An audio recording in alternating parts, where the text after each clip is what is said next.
What do you want to accomplish this year? We recording? Yeah. Yeah. My main accomplishment this year is for the team to get back to the top contenders in the Big East, and for us to do that, we got to come out Monday through Friday and work hard. You know, come out and compete with one another. Be smart, but compete. But we also got to get in the film room with one another. Not having the coaches in there helps sometimes because we got to learn the schemes on our own. So when the coaches get in there, we already know what we're talking about. So we just got to be able to compete day in and day out. You say you're 100% back? Yes, sir. Good.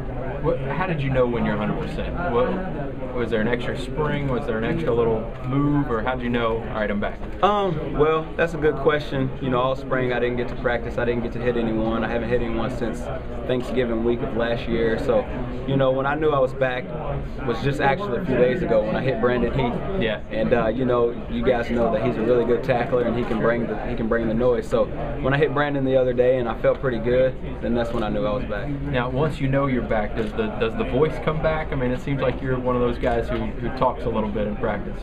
Well, you know, you gotta get the intensity of everyone. So, you know, if it's a flat practice, then someone's got to step up and say something, and that's what I try to do. It's not, you know, smack talking or anything like that. I just try to get the intensity up and jumping in practice sometimes. How big of a motivation was that last place pick when the media picked you last in the Big East? As I spoke on that earlier, that's just a number and that's just someone's prediction.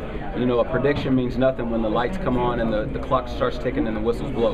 A prediction means nothing. It means whoever comes out and executes that day will win the game. How different of an atmosphere is it to go off to camp and be in a hotel sequestered for 2 weeks essentially? You know, that's a different feeling for all of us. We've never done that, but you know, it helps us. We're bonding a lot. We're together. We'll watch film, go back to the hotel and talk about, you know, film scheme, look at our playbooks, and it just helps being around the guys, you know, all the time and getting to know one another. And I think that's a huge part of a football team. You gotta really be able to understand someone, and you gotta know them to trust them, and I think that helps us out a lot right now. Asked Doug what goes on in the hotel, and he said a lot of sleep. A lot of sleeping. You know, I'm not the guy that I take a nap, and